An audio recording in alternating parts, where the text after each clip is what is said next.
Hey guys, this is Zamreen Singh and welcome to my YouTube channel ET Point and welcome to another video of data structure. So यार आज हम लोग पढ़ने जा रहे हैं एरे, उसके कॉन्सेप्ट और उसका यूज़. ठीक है, तो बिना टाइम वेस्ट करे लेट्स गेट स्टार्टेड. तो यार हम लोग स्टार्ट करते हैं एरे. ठीक है, एरे क्या होती है सबसे पहले तो ये जान लेते हैं. यार एरे क्या होती है, कुछ नहीं होता, डेटा स्ट्रक्चर का एक टाइप होता है जिसमें हम लोग डेटा स्टोर करते हैं. ठीक है, उसे हम लोग बोलते हैं एरे. ठीक है, तो एरे क्या होता है, जैसे एरे को रिप्रेजेंट कैसे किया जाता है ये जानते हैं. ठीक है, मैं मान के चलता हूँ आपको बेसिक नॉलेज थोड़ी बहुत प्रोग्रामिंग की है, उसके आगे का मैं बताता हूँ. ठीक है, जैसे मान के चलते हैं, जैसे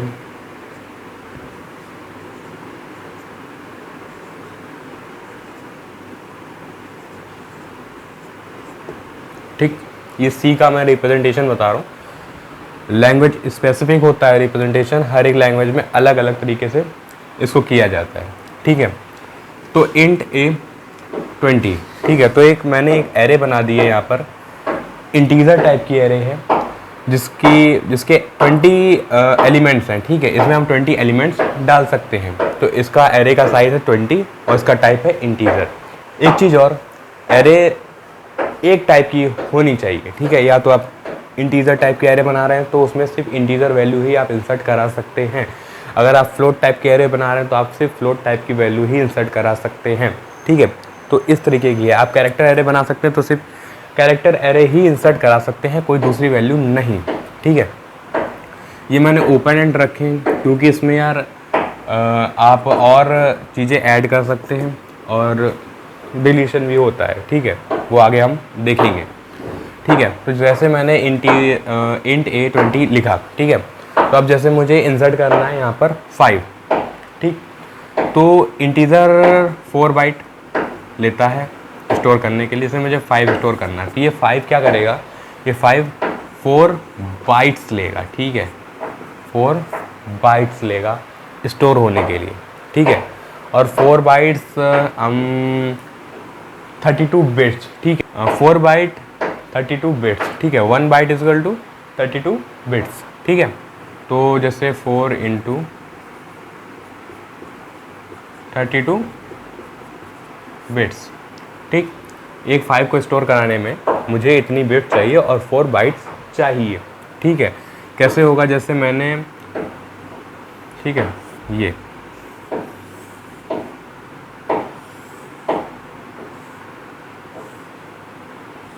मतलब इसी का एक बड़ा रिप्रेजेंटेशन मैंने दिया है. तो जैसे मुझे ये 5 स्टोर कराना है यहाँ पर. ठीक है, तो 5 कैसे स्टोर होगा, ये ऐसे नहीं कि 5 ऐसे हो गया स्टोर, ऐसे नहीं होगा, यहाँ पर बाइनरी के फॉर्म में होगा. ठीक है, लेकिन मुझे कितना है 32 बिट्स. ठीक है, तो हर एक में 8 बिट आएंगे. ठीक है, तो कैसे स्टोर होगा, ये 0 0 0 0 0 0 0 0 0 0 0 0 और यहाँ पर 0 1 0 1. ठीक, ऐसे ये स्टोर होगा. ठीक है, इसकी एड्रेसिंग कैसे करते हैं, एड्रेसिंग जैसे 101 102 103 104 105 106 एंड डॉट डॉट डॉट. ठीक है, ये कंटिन्यूस ऑर्डर में होता है और ये सीक्वेंशियल ऑर्डर में होता है. ठीक है, और जैसे ये मैंने ऐसे लिखा हुआ है, वैसे ऐसे इसकी एड्रेसिंग होती नहीं है, हेक्साडेसिमल के फॉर्म में होती है. जैसे आप जैसे 16C4 एस टाइप, मतलब ऐसे कुछ हो गई. ठीक है, हेक्साडेसिमल में. तो ये मैं सिर्फ एक समझाने के लिए ऐसा लिखा हुआ है कि जैसे ये एड्रेस हो गया इसका और इसके नेक्स्ट नेक्स्ट नेक्स्ट नेक्स्ट, मतलब कंटिन्यूस ऑर्डर में इसकी एड्रेसिंग होती है.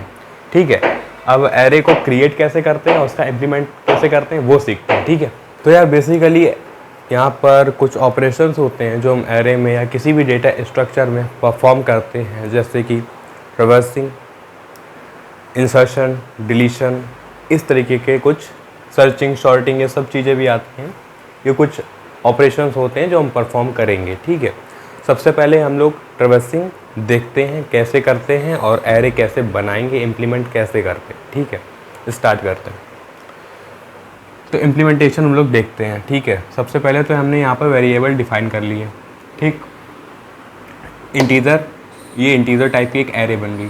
ठीक है, जिसमें हम 20 एलिमेंट तक स्टोर कर सकते हैं. ठीक है, इसका साइज है 20. ठीक है। एक हमने लिया साइज आई और नम, इसको कैसे यूज करते हैं वो हम लोग देखते हैं, ठीक है। तो सबसे पहले तो हम लोग यूज़र से पूछते हैं printf करके कि enter the size of array, ठीक है। यहाँ पर हमने यूज़र से पूछा कि आपको कितने साइज़ की एरे चाहिए, ठीक है।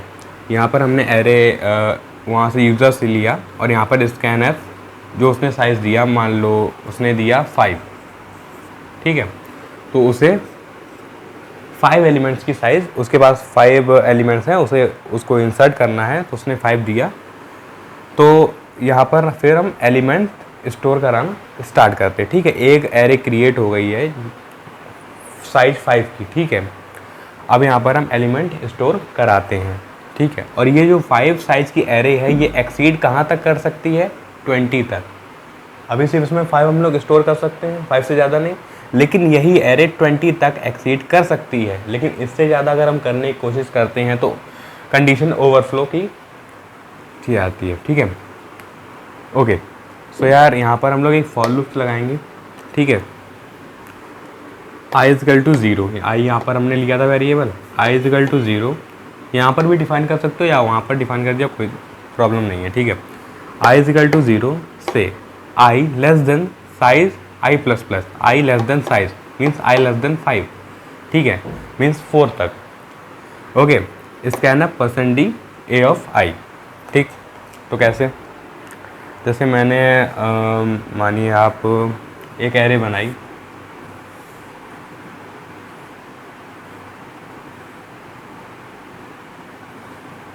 ठीक है। ओके, तो यहाँ पर क्या है, यहाँ पर मैंने स्कैन एफ %i, ठीक है। यहाँ पर i 0 है, यहाँ पर भी i 0 है, ठीक है। i 0, एक minute, i equal to 0, i less than 5 और i प्लस प्लस, ठीक है। ओके, तो यहाँ पर यहाँ पर 0 है, 0 लेस देन 5 है, यस ट्रू, तो i प्लस प्लस यहाँ पर 1 हो गया। लेकिन यहीं पर i, यहाँ पर i ऑफ 0 मतलब यहाँ पर जीरोथ इंडेक्स में पोजीशन 1 होगी, इंडेक्स उसका 0 होगा, ठीक है। तो जीरोथ इंडेक्स में हमने जैसे 7 इंसर्ट कर दिया, ठीक है।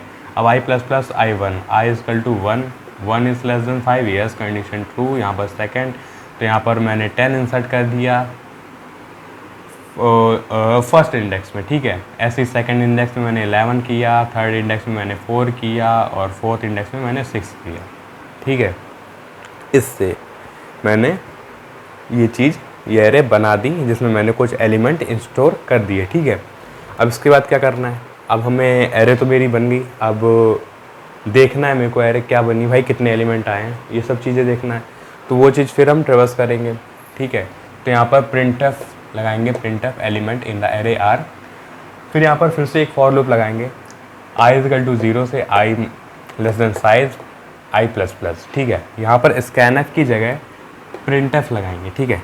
यहाँ पर स्कैनफ लगाया था क्योंकि हमें यूज़र से लेना था, यहाँ पर printf लगाएंगे क्योंकि हमें रिजल्ट प्रिंट कराना है, ठीक है।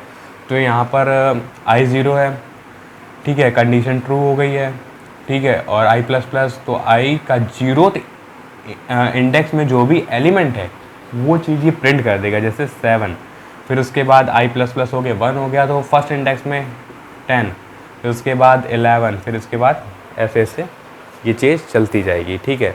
तो ये हो गया हमारा ट्रैवर्सिंग। अब आ जाते हैं इंसर्शन पे।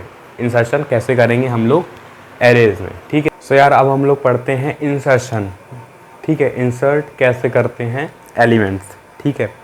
अब हमारी एरे थी 5 एलिमेंट्स की, ठीक है। अब हमें उसको इंक्रीज करना है 6 में, और हमें कोई भी एलिमेंट, जैसे हम पढ़ने जा रहे हैं इंसर्शन एट द मिडल, ठीक है। मिडल में कहीं भी, ना लास्ट में करना है ना बिगिनिंग में करना है, हम लोग मिडल में कहीं भी कोई भी वैल्यू स्टोर करने जा रहे हैं। वो कैसे करेंगे वो आइए देखते हैं, ठीक है। तो सबसे पहले तो हम लोग printf लगाएंगे, printf enter the data you want to insert, ठीक है।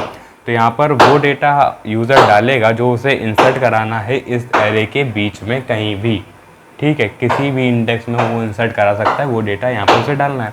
वो हमने स्कैन करा लिया, ठीक है।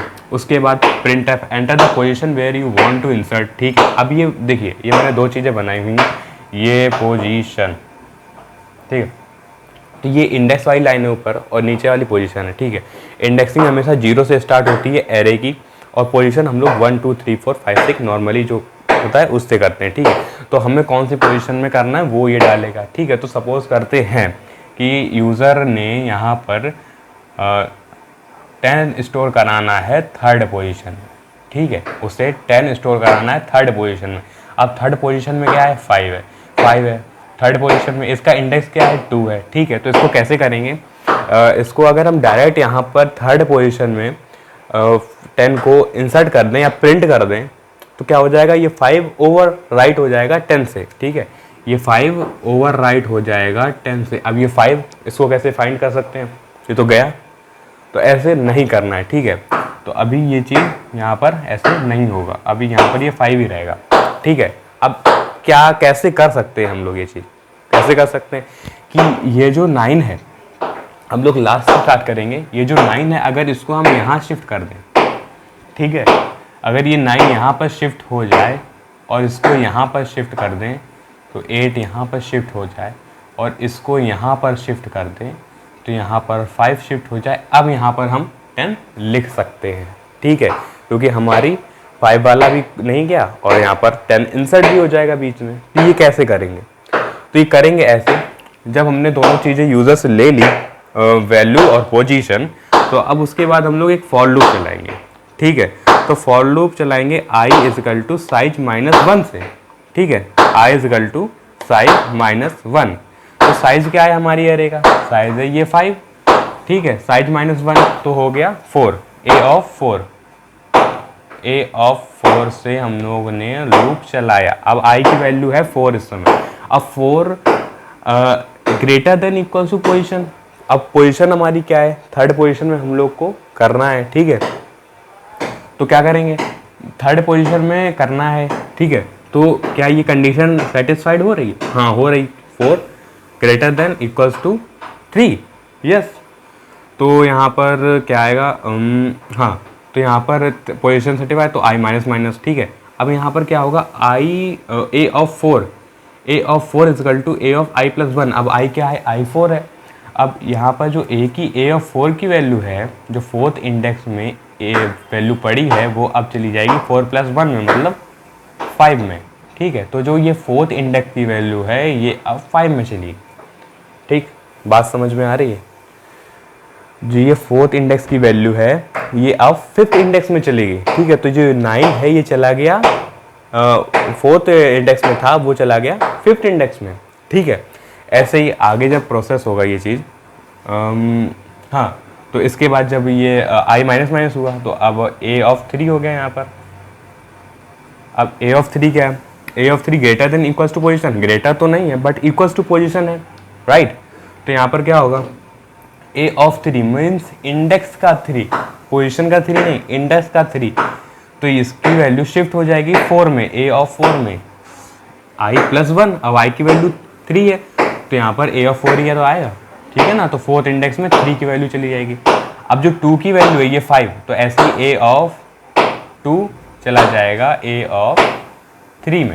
ठीक है, अब यहाँ पर क्या, अब यहाँ पर जो है वैल्यू 10, अब हम लोग यहाँ पर 10 को स्टोर करा सकते हैं। ठीक है, ये हमने यहाँ पर कर दिया और यहाँ पर हम लोगों ने 10 स्टोर करा दिया। ये हो गया insertion at the middle, means middle मतलब ना बिगनिंग में ना एंड में, मिडल में कहीं भी हम इस तरीके से वैल्यू स्टोर करा सकते हैं। ठीक है, अब जैसे हमें लास्ट में करानी है, ठीक है, तो लास्ट में कैसे करानी है, लास्ट में कोई दिक्कत ही नहीं है, डायरेक्ट हमें जैसे साइज में पता है तो डायरेक्ट हमने पोजीशन डाली कि जैसे ये a ऑफ 5 में हमें वैल्यू इंसर्ट करानी थी तो डायरेक्ट a ऑफ 5 और यहाँ पर वैल्यू लिख देंगे जो भी हमारी आएगी। ठीक है, हमें बिगनिंग में करानी, तो बिगनिंग में क्या होगा, हमें ट्रेवर्सिंग ज़्यादा करनी पड़ेगी। ट्रेवर्सिंग क्या ज़्यादा करनी पड़ेगी, अभी हम लोग सिर्फ यहाँ तक आए थे थर्ड पोजीशन तक। ठीक है, अब हमें बिगनिंग में अगर स्टोर करना है तो हमें फर्स्ट पोजीशन तक ट्रेवर्स करना पड़ेगा। इससे क्या होगा, टाइम कॉम्प्लेक्सिटी बढ़ेगी। ठीक है, अब टाइम कॉम्प्लेक्सिटी क्या होता है यार, time complexity means run time में आप मोटा मोटा समझिए कि रन टाइम में आप जितना टाइम लेगी वो एल्गो, ये टाइम कॉम्प्लेक्सिटी ज़्यादा लेगी, ठीक है। अब ये अनसॉर्टेड एरे है, ठीक है। ये जो प्रोसीजर बताया ये मैंने शॉर्टेड एरे के लिए बताया, जो एरे वेल शॉर्ट है, मींस एक ऑर्डर में लगी हुई है, इंक्रीजिंग या डिक्रीजिंग या कोई भी ऑर्डर में एक शॉर्टेड एरे है, उसके लिए प्रोसीजर है, ठीक है। एक चीज़ और है, अगर अनशॉर्टेड एरे है तो, अनशॉर्टेड एरे है तो क्या कर सकते हैं, हम इस 5 को डायरेक्ट ही यहाँ पर शिफ्ट कर दें और 10 को यहाँ पर इंसर्ट कर दें। समझ में आ रहा है? देखिए, जैसे मैंने ये एरे बनाई, ठीक है, यहाँ पर लिखा 7 4 5 8 9 और एक ये एलिमेंट मैंने इंसर्ट एक और करा, ठीक है। तो अब हमें यहाँ पर इंसर्ट कराना है 10 5 की जगह, तो इसको क्या करें, इसको सिंपली उठा के यहाँ पर रख दें और जो 10 है वो उसको यहाँ पर इंसर्ट करा दें। ये हो सकता है, लेकिन ये काम हो सकता है अनशॉर्टेड एरे में। शॉर्टेड एरे में ये चीज़ नहीं काम आएगी, शॉर्टेड एरे में आपको ये पूरा प्रोसीजर करना पड़ेगा, ठीक है। तो ये हो गई इंसर्शन की बात, ठीक है। मिडल, बिगनिंग और एंड में कैसे इंसर्ट करेंगे, ठीक है। तो आज के लिए इतना ही, थैंक यू सो मच।